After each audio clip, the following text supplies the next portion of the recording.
Assalamualaikum warahmatullahi wabarakatuh.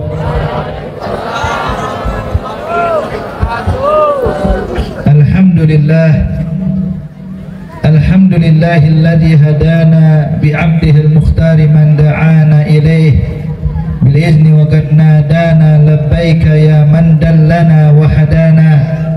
Allahumma salli wa sallim wa barik wa karrim ala sayyidina Muhammad miftahi babi rahmatillah adada ma fi ilmillah salatan wa salaman daimaini bidawami mulkillah wa ala alihi wa sahbihi wa mawalah. Amma ba'd. Yang sama-sama kita hormati para alim ulama, para asatid, para ustadzat yang hadir bersama kita, dan segenap daripada karyawan dan karyawati dan staf daripada PT AJB, PCAP ya, insyaallah semua selalu mendapatkan keberkahan dari Allah Subhanahu wa taala.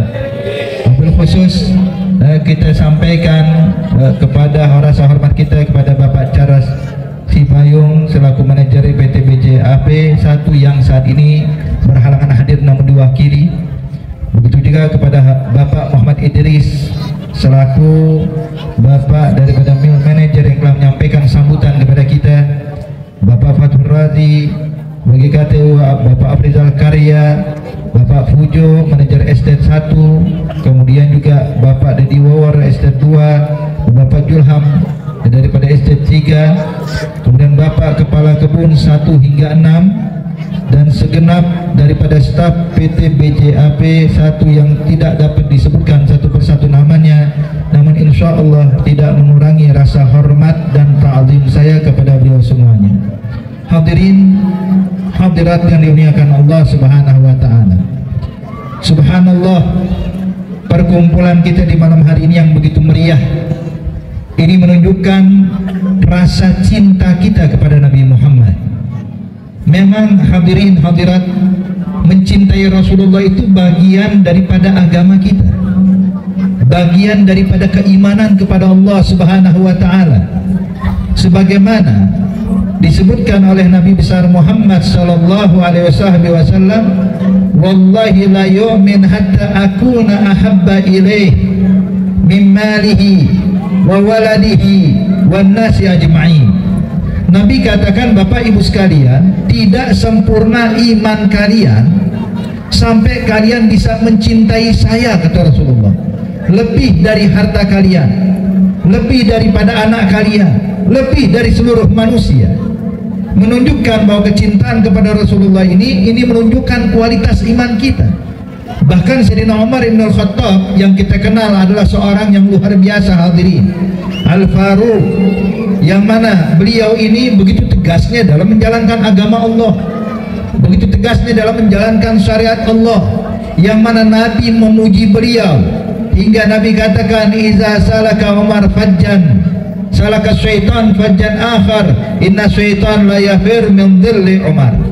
Itu Nabi menyatakan, Bapak dan Ibu sekalian, ini Umar bin Khattab kalau lewat satu gang, syaitan cari gang lain.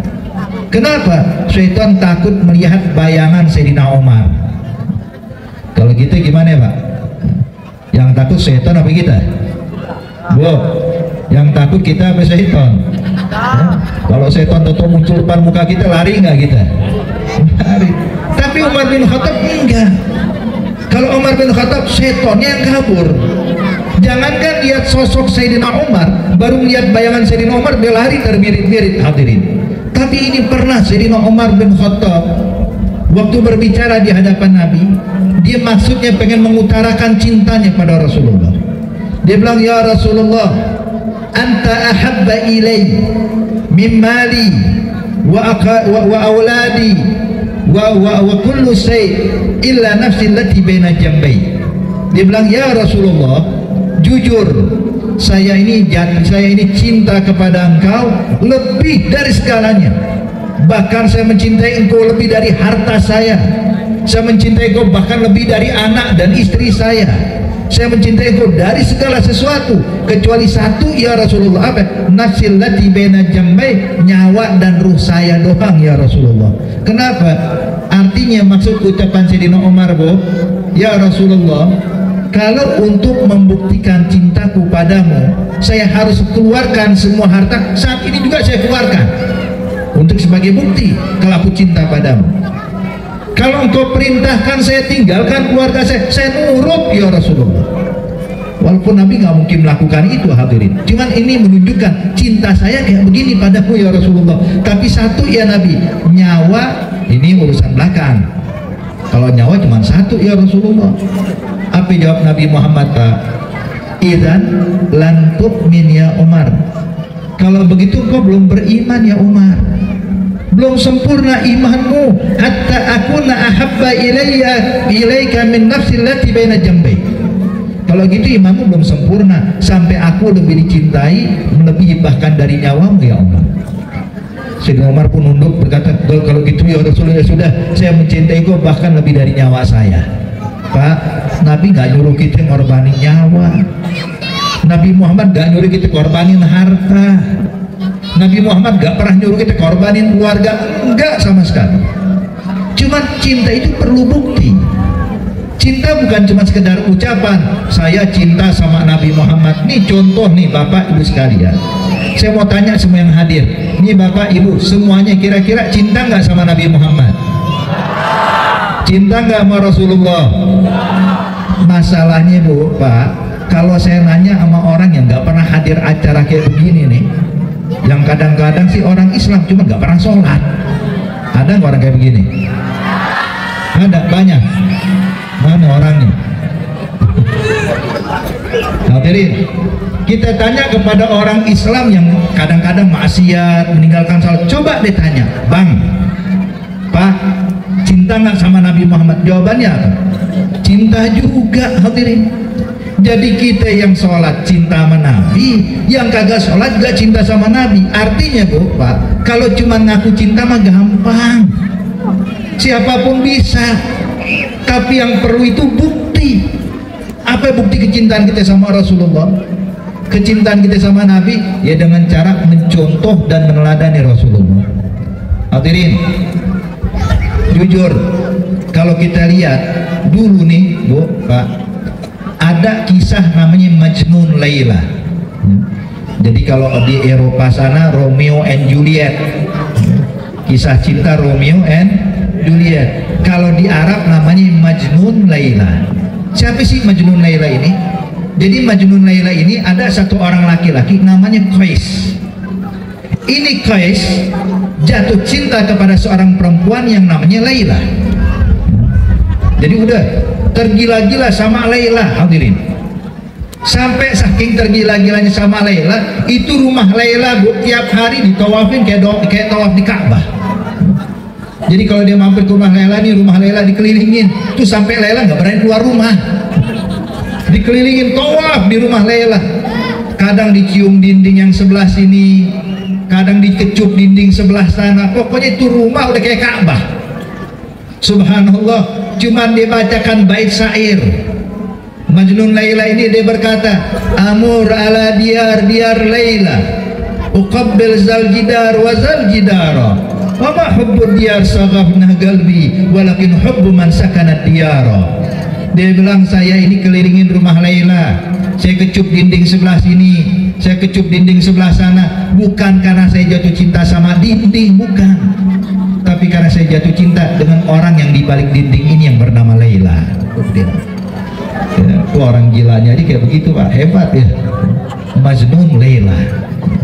Ini Majnun Laila, kalau malam hari kayak begini Bu, Pak, melihat bulan purnama, dia pandangin bulan purnama sambil senyum-senyum sendiri dia. Dipandangin sambil senyum, sampai orang-orang iseng nanya, Qais, kenapa senyum lihat bulan purnama?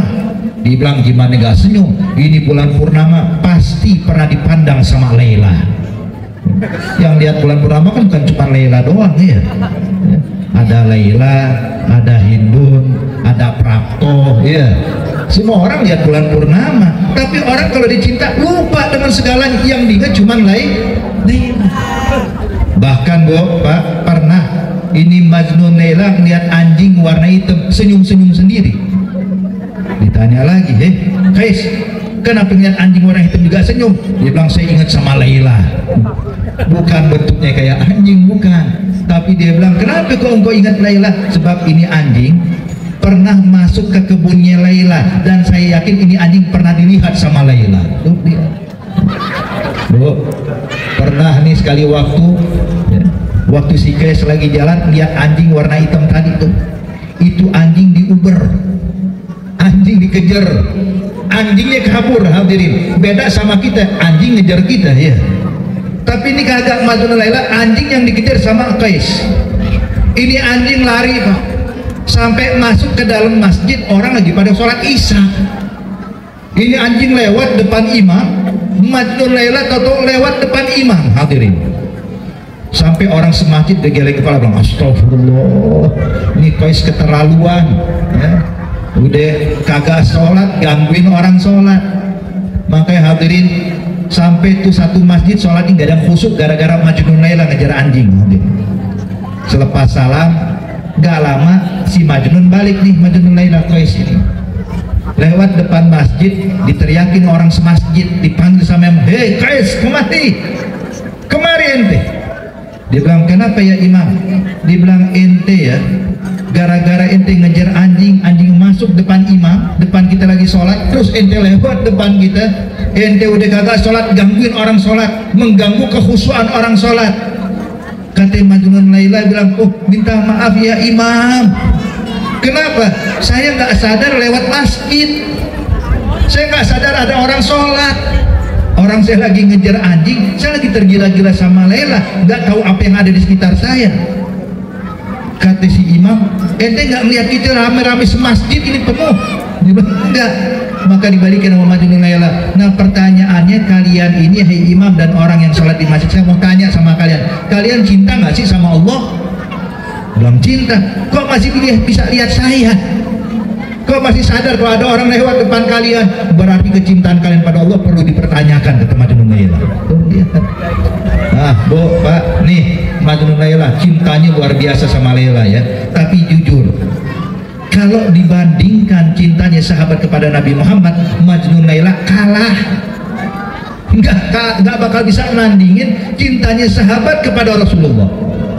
Sampai itu disebutkan di dalam sirah, itu para sahabat-sahabat itu berbondong-bondong untuk mengambil air bekas wudhunya Rasulullah.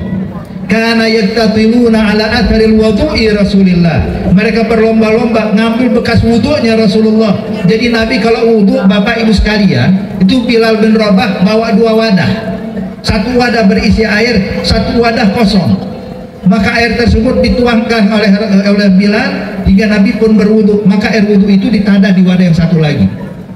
Nah itu air bekas wudunya Nabi yang mustakmal tadi, hadirin, itu diperebutkan sama sahabat. Sahabat ngambil taruh di wajah mereka. Bukan satu sahabat, semua sahabat nungguin bekas wudunya Rasulullah. Sampai sahabat yang barisan paling belakang Pak, nyampe tuh wadah udah kering, habis daripada sentuhan tangan para sahabat. Akhirnya nggak kebagian nengok ke wajah sahabat yang masih basah. Dia bilang, ini basah sebab wudhunya Rasulullah. Dia bilang, betul, sini permisi ya, dipegang mukanya, ditempelin muka dia. Tuh lihat, ini cara sahabat mencintai Rasulullah. Bahkan Nabi kalau gunting rambut, hadirin, itu rambutnya diperebutkan. Sampai makanya sampai sekarang rambut Rasulullah masih ada Pak, di Turki di museum ada. Bahkan di beberapa orang ulama menyimpan rambutnya Nabi Muhammad, dijaga rambut Rasulullah. Ada yang cuma 1 helai, ada yang cuma 2 helai, dijaga benar-benar, hadirin. Kenapa? Karena saking cintanya sama Rasulullah. Bu, cinta nggak sama suaminya? Saya mau tanya, kalau suami gunting rambut, rambutnya disimpan nggak? Katanya cinta Pak, yang ada dibuang ya ke tempat sampah ya. Cintanya kemana nih? Ya. Ini sahabat nyimpan rambutnya Nabi Muhammad. Bukan cuma rambut, Bu. Itu Nabi Muhammad kadang-kadang kalau ngomong ada sedikit air liurnya keluar. Bahkan kalau Rasulullah lagi ingin mengeluarkan dahaknya, hadirin, itu tangan sahabat begini semua nih. Di sini ya Rasulullah, ludahkan ke tanganku ya Rasulullah. Itu ludahnya Nabi, Bu, ditadah oleh para sahabat hingga disebutkan dalam kitab Syama'il, ludahnya Rasulullah nggak pernah nyentuh bumi. Kenapa? Jatuhnya ke tangan sahabat. Terus udah jatuh ke tangan sahabat, diapain itu ludah? Ya, diusap ke wajahnya, nggak merasa jijik. Kenapa? Karena cinta. Sekarang kalau saya mau tanya balik nih, Pak, cinta nggak sama istrinya? Sayang nggak sama istrinya? Kira-kira kalau istri ngeludah mau ditadah nggak dengan tangan kita? Nggak mau. Gimana cintanya nih? Hadirin, makanya cintanya sahabat kepada Nabi Muhammad ini nggak ada duanya. Sampai dikatakan oleh mereka, wallahi ma ra'aitu ahadan yuhibbu ahadan ka ashabi Muhammadin yuhibbu Muhammadan. Demi Allah, saya nggak pernah mandang orang cinta kepada orang lain melebihi cintanya sahabat kepada Nabi Muhammad. Nah, cinta sama Rasulullah sekarang kalau pengen niru sahabat udah nggak bisa lagi kita. Kita nggak melihat Nabi gunting rambut, kita nggak mendapatkan air liurnya Rasulullah, tapi yang ada sama kita sunnahnya Nabi Muhammad, yang ada syariatnya Nabi Muhammad. Kalau kita mengaku cinta pada Nabi Muhammad, tanyakan berapa sunnah yang udah kita kerjakan dan berapa sunnah yang kita tinggalkan, hadirin. Ayo hadirin, kita nggak usah repot-repot, sunnah yang ringan aja yang ada di rumah kita. Kita kalau masuk rumah, ayo dahulukan kaki kanan.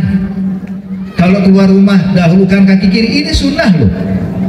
Masuk ke masjid kaki kanan, keluar masjid kaki kiri, masuk kamar mandi kaki kiri, keluar kamar mandi kaki kanan. Kenapa? Saya lakukan ini demi mencontoh Nabi Muhammad. Itu, Bu, Pak, para aulia salihin, orang-orang yang dekat dengan Allah, mereka tuh benar-benar menjaga, mengamalkan sunnah dan adab Nabi Muhammad karena cinta mereka sama Rasulullah. Itu pernah ada seorang ulama di negeri Yaman sana, namanya Al-Habib Ibrahim bin Agir bin Yahya, guru kepada guru kami, hadirin. Ada Habib Ibrahim bin Agir, pada masa tuanya beliau udah sepuh, udah nggak bisa bangun dari tempat tidur, Bu. Bahkan kalau pakai pakaian masih dibantu sama anaknya. Itu ketika dia pengen sholat, dia panggil anaknya, ya waladi, hai anakku, anakku, gelebek abah, tolong ambilkan air wudhu, abah pengen wudhu, abah pengen sholat. Padahal udah sepuh di atas kasur, hadirin, tapi ingat sholat. Kata anaknya, baik bah, diambilin air wudhu, bajunya tangan panjang. Kata Habib Ibrahim, nak tolong gulungin baju abah dulu.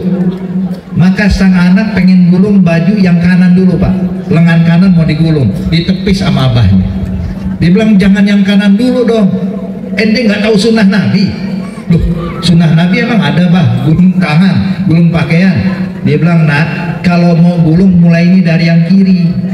Kalau nanti habis selesai mau ngebalikin kanan dulu baru kiri. Kenapa? Sebab hukum menggulung kain, menggulung baju ini sama kayak menanggalkan pakaian. Jadi dahulukan yang kiri baru yang kanan. Masalah urusan gulung baju doang, hadirin, tetap pengen ngikutin Nabi Muhammad. Makanya ayo hadirin, kalau bukan kita siapa lagi?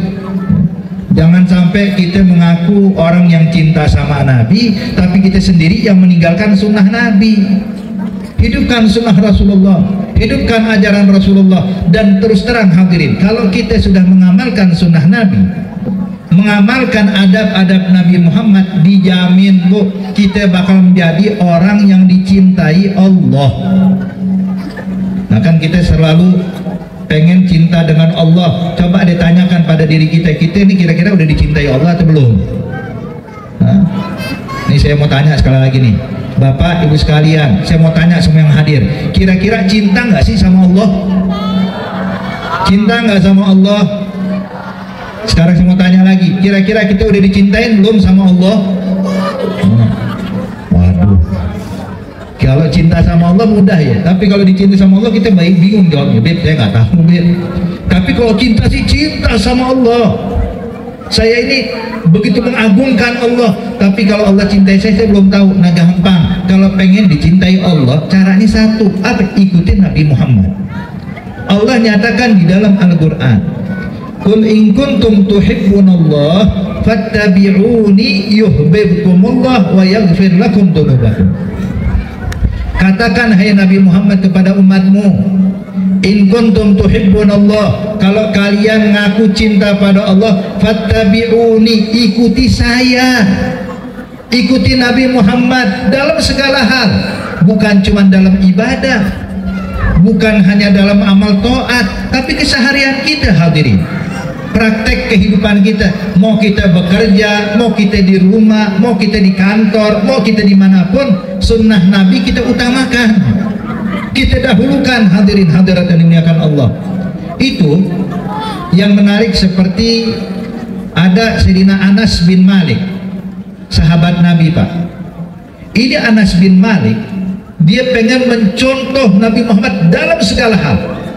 Kalau ibadah mah gak usah ditanyain ya, para sahabat ibadahnya mereka berusaha mirip dengan Rasulullah. Ini bahkan dalam kesehariannya, bahkan dalam hobi. Dalam hobinya itu pengen hobinya mirip dengan hobinya Nabi Muhammad. Apa sih? Itu Anas bin Malik, dia pernah bilang, alhamdulillah jujur ya, makanan kesukaan saya adalah dubba. Apa itu dubba? Labu hadirin. Jadi saya tuh paling senang makan labu. Ditanya oleh para sahabat dan para tabi'in, ya Anas, engkau paling suka makan labu, kenapa? Rasanya enak. Dia bilang bukan karena enak, karena lezat, bukan karena lezat, atau karena masakan tertentu. Dia bilang juga bukan karena masakan tertentu. Terus kenapa kau suka dengan dubba, dengan labu? Sebab pernah saya waktu duduk makan sama Rasulullah, dihidangkan buat Nabi Muhammad kuah yang ada potongan labunya. Maka saya saksikan tuh Nabi dengan mata kepala saya. Nabi ambil tuh labu, ditaruh dimakan sama Rasulullah.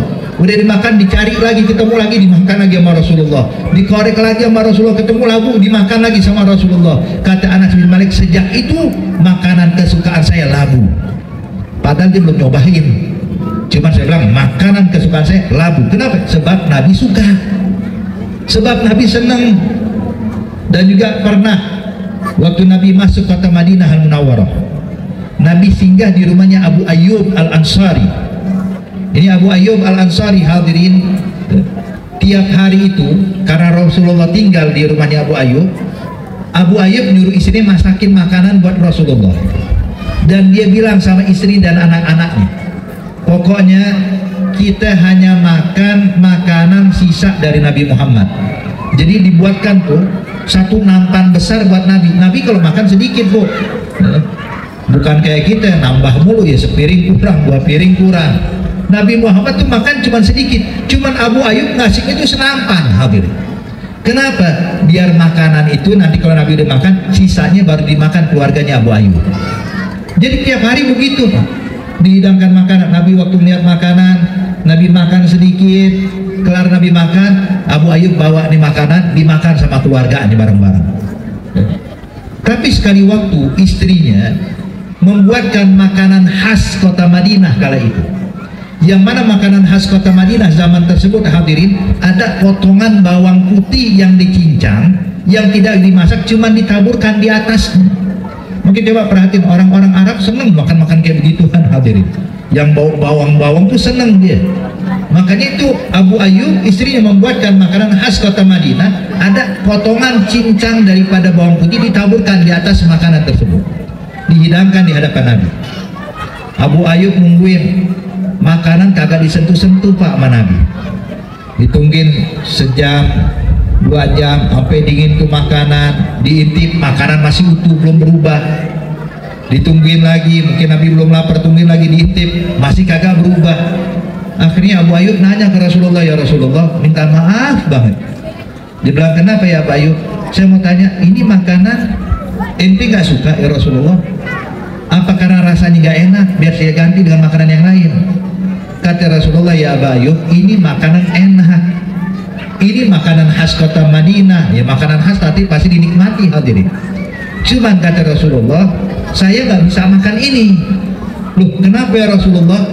Potongan bawang putih ini kalau saya makan bakal menimbulkan bau atau meninggalkan bau di mulut saya. Sedangkan malaikat Jibril nggak suka dengan orang yang mulutnya bau. Kalau saya makan takutnya Jibril nggak mau datang. Oh begitu ya Rasulullah. Iya, kalau begitu ya Nabi Muhammad, mulai hari ini makanan yang seperti ini terakhir di rumah saya. Besok-besok nggak ada lagi makanan kayak begini. Sebagaimana Nabi nggak suka, Abu Ayyub pun nggak suka. Padahal makanan khas, padahal itu makanan yang ditunggu-tunggu hadirin. Tapi begitu Nabi nggak senang, makanan semuanya juga nggak senang. Kata ini bukti cintanya mereka. Makanya Pak, Bu, coba perhatiin, kita kalau beramal ibadah, kalau kita beramal taat, kalau ngikutin sunnah Nabi, pahala kita bertambah loh, berlipat ganda. Jadi kalau contoh begini hadirin, kayak sholat isya. Kita sholat isya nih, sholat isya Bapak sendiri sama sholat isya berjamaah, kira-kira pahalanya beda apa sama? Beda ya, 27 kali lipat Beb. Sholat berjamaah lebih afdol dibandingkan sholat sendiri. Pertanyaannya Bapak Ibu sekalian, kalau kita lihat orang sholat sendiri sama sholat berjamaah, jumlah rakaatnya berubah nggak? Enggak. Yang dibaca sama nggak? Sama. Gerakannya sama hadirin, tapi pahala langsung berubah. Kenapa? Sebab berjamaah adalah sunnahnya Nabi Muhammad. Jadi kalau kita ngamalin sunnah, berlipat ganda pahala ibadah kita. Contoh lain, ada orang sholat berjamaah cuman bersiwak sebelum sholat. Ini saya mau tanya nih, kira-kira pada megang kayu siwak nggak? Pak, wow, ini siwak sunnahnya Nabi Muhammad. Sunnah ini, itu sunnah Rasulullah. Kalau kita amalin di siwak hadirin, Nabi bilang salatun bisiwak afdalu min sab'ina salat bila siwak. Salat dengan bersiwak itu lebih afdal dibandingkan 70 kali salat tanpa kayu siwak. Tuh. Makanya bersiwak sunnah ya. Jadi besok-besok nih kalau bisa nih kampung sini udah punya kayu siwak semuanya. Beb, kayu siwak susah dapetinnya Pak, Bu. Tahu nggak siwak itu apa sih? Siwak itu adalah dalkul asnan bisyai'in khasin, kata ulama. Menghilangkan atau menggosok gigi kita dengan sesuatu benda yang kasar. Cuman biasanya orang Arab gunain kayu ini nih, kayu arok namanya. Tapi kalau kita nggak ada, bisa dengan yang lain, bahkan dengan bahan, dengan ujung pakaian kita contohnya.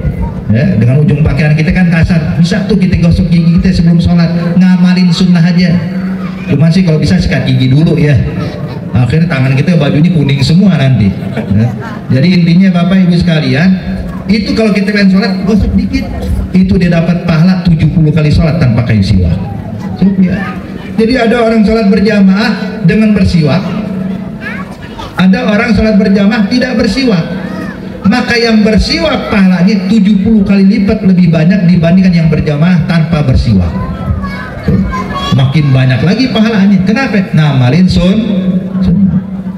Kemudian juga yang laki-laki nih ya, Bapak Ibu sekalian, kaum laki-laki itu sunnahnya Pak, orang laki itu pakai cincin. Pakai cincin itu sunnah. Saya bukan mau jualan cincin di sini, bukan. Saya cuma bilang ini sunnah. Itu kata ulama, orang yang sholat berjamaah bersiwak memakai cincin lebih afdol dibandingkan orang sholat berjamaah bersiwak tapi nggak pakai cincin. Tuh ya, pahala nambah lagi, dia pakai cincin pahala berlipat ganda lagi. Kemudian dikatakan oleh ulama, orang yang sholat berjamaah bersiwak pakai cincin, pakai minyak wangi dulu sebelum sholat lebih afdol dibandingkan orang yang sholat bersiwak pakai cincin tapi nggak pakai minyak wangi. Jadi intinya apa Bapak Ibu sekalian, semakin banyak sunnah kita lakukan maka pahala makin berkualitas ibadah kita. Makanya jangan ditinggalkan. Nggak sulit Pak ngamalin sunnah, gampang asal kita mau aja, mau praktekin sunnah Rasulullah. Bu, Pak, kalau bukan kita siapa lagi yang mau ngamalin sunnah? Betul apa betul? Nih contoh nih, contoh orang yang ngamalin sunnah, sholat duha. Tahu sholat duha? Sholat duha paling minimal berapa rakaat? Nah, 2 Bu, bukan 4 ya. minimal 2, maksimal 8 rakaat. Duha itu paling minimal 2 rakaat, maksimal 8 rakaat. Tahu nggak fadilahnya sholat duha? Nabi nyatakan la faqra ma'ad duha, nggak bakal jatuh miskin orang yang ngamalin sholat duha, dijamin kaya. Ya, jadi kalau ada kita ngalamin, ya Allah kok ekonomi saya kok merosot ya, kok rezeki saya kayaknya mampet ya, coba tanyakan, sholat duha dikerjain nggak? Lakukan sholat duha. Kalau kita ngamalin sholat duha, percaya ucapan Nabi bilang, Pak Bu, ini kalau kita belajar bahasa Arab ya, ucapan Nabi ini waktu mengatakan la faqra, ini la faqra setelah la nafi ini adalah isim nakirah. Faqra bukan la al faqru, ada alif lam, nggak ada alif lam di sini. Apa bedanya? Kalau kalimat lam nafi setelahnya isim nakirah, itu arti lamnya linafil jenis, untuk menafikan, menghilangkan semua jenis kemiskinan. Artinya orang yang ngamalin duha nggak bakal miskin sama sekali. Makanya amalin duha. Terlebih lagi Pak Bu, itu orang yang sholat duha, setan bakal takut ketemu sama dia. Mungkin di sini kita sering dengar ya, ada orang kesurupan. Ada orang kesurupan di sini? Hah? Ada nggak orang kesurupan di sini? Di sini nggak ada ya. Di sini lagi majelis nggak ada, alhamdulillah ya. Tapi kadang di kampung Beb ada aja, mungkin ada orang ya, kalau istilah ke orang Jakarta bilangnya sawan, hadirin, kesambet, kesurupan. Nah ini kesurupan nih hadirin, tanda tuh orang nggak pernah sholat duha. Kalau kita sholat duha, setan lari. Sebab Nabi pernah cerita nih Bapak Ibu sekalian, kata Rasulullah, pernah ada rombongan jin masuk ke dalam satu kota. 10 jin masuk ke dalam kota, waktu keluar tinggal 9, yang satu hilang hadirin. Maka pimpinan rombongan jin nanya, mana teman kita yang satu kok hilang? Bilang teman kita yang satu tadi kesurupan di dalam. Jin kesurupan. Dia bilang kenapa? Iya lagi iseng orang sholat duha disenggol sama dia. Jadi kalau dia nyenggol orang sholat duha, kesurupan tuh jin hadirin. Makanya jin gak berani dengan orang yang sholat duha. Makanya jangan ditinggal sholat duha. Witir juga kerjain, baca Quran ya, ini semua hadirin hal-hal tujuannya sih untuk membuktikan cinta kita sama Nabi Muhammad. Maka yuk hadirin hadirat yang dimuliakan Allah, ngidupin sunnah tujuannya adalah biar kita cinta sama Nabi. Kan Nabi yang nyatakan tuh dalam hadis, Nabi katakan man ahya sunnati faqad ahabbani wa man ahabbani kana ma'i fil jannah. Orang yang menghidupkan sunnah berarti ini orang cinta sama saya. Jadi kalau kita ngidupin sunnah Nabi Pak Bu, nunjukkan kalau kita pecinta sejatinya Rasulullah. Kalau kita udah cinta sama Nabi Muhammad, apa kata Rasulullah, kana ma'i fil jannah, ane jamin tuh orang masuk surga bareng saya. Makanya jangan pernah ninggalin sunnah. Tahu sunnah di sekarang tadi berapa sunnah yang kita udah sampaikan hadirin. Sholat aja tadi Bapak Ibu sekalian pakai siwak, kemudian juga pakai cincin, kemudian pakai minyak wangi, berjamaah. Jangan lagi kita sholat hadirin meninggalkan sunnah-sunnah Nabi Muhammad kayak begini. Kemudian juga Bapak Ibu sekalian, yang paling penting Bu Pak, kita hadir maulid ini bukan sebagai rutinitas. Ini bukan wah ini cuma seremonial setiap tahun nih hari besar Islam kita kumpul umat Islam duduk bareng memperingati maulid, memperingati Isra Mi'raj. Enggak. Kita pengen lebih dari itu hadirin. Kita pengen ini acara bukan sekedar seremonial.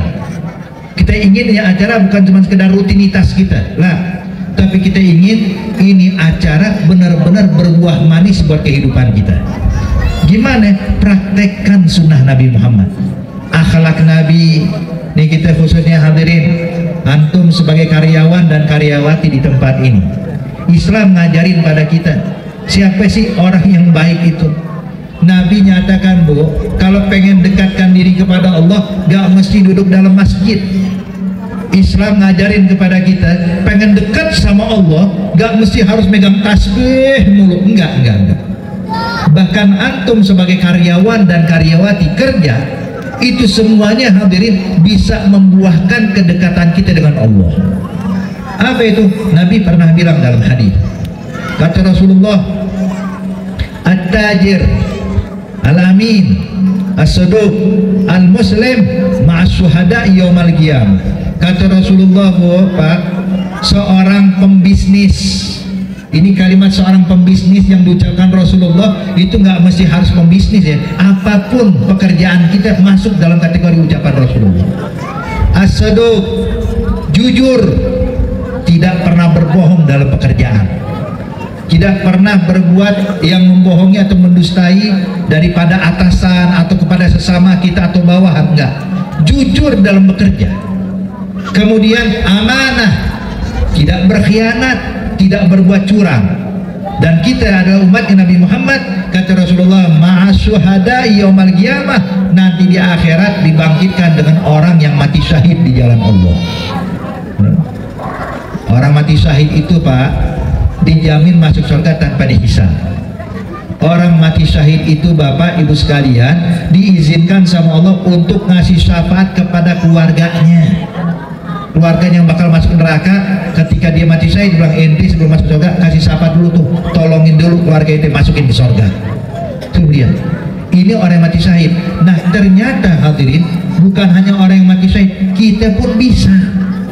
Kita ini sebagai pekerja di sini, asal kita jujur aja dalam pekerjaan kita, amanah dalam menjalankan pekerjaan kita, nanti di akhirat kedudukan kita seperti orang mati syahid di jalan Allah. Wah kata, makanya nih hadirin hadirat yang dimuliakan Allah, nih kita amalkan daripada sunnah-sunnah Nabi tadi, praktek tadi, jujur dalam pekerjaan kita, amanah. Kemudian yang berikutnya, Bu, Pak, pekerjaan kita ini bisa bernilai ibadah kalau Anda masukkan niat salihah, niat yang baik.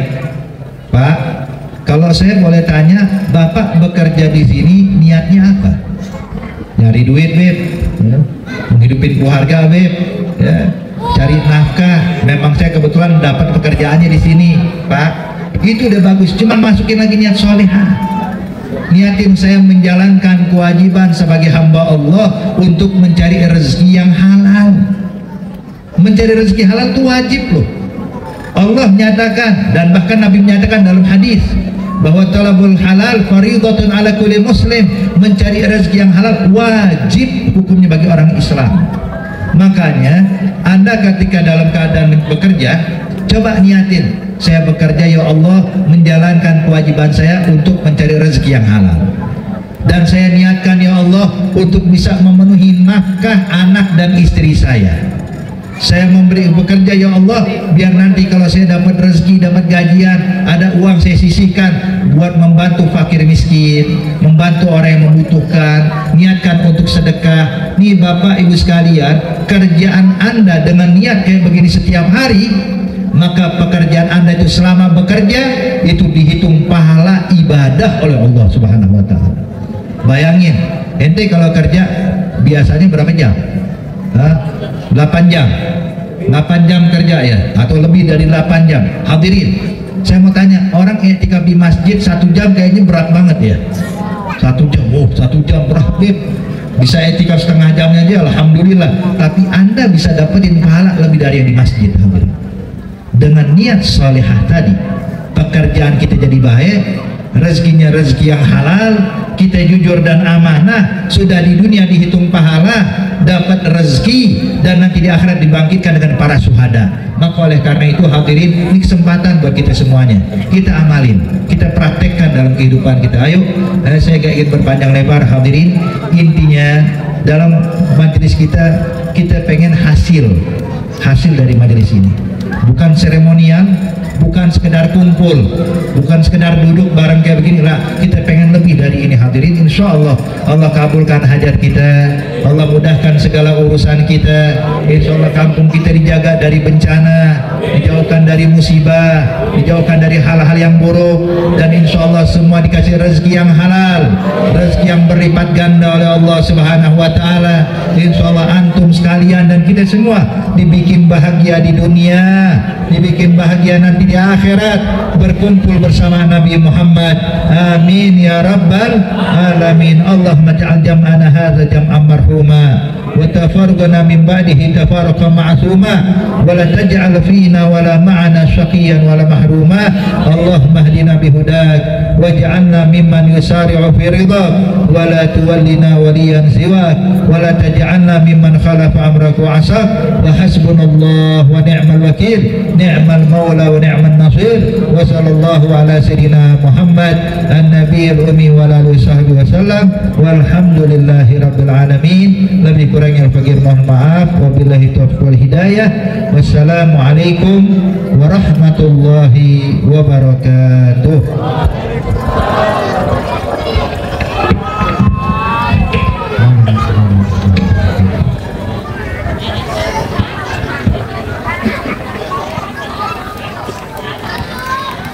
Dengan berakhirnya doa, maka usailah acara pada kesempatan malam hari ini. Sebelum saya tutup, selaku pembawa acara, saya mohon maaf apabila ada salah kata atau ucapan yang kurang berkenan di hati Bapak dan Ibu sekalian. Subhanakallahumma wa bihamdika asyhadu an la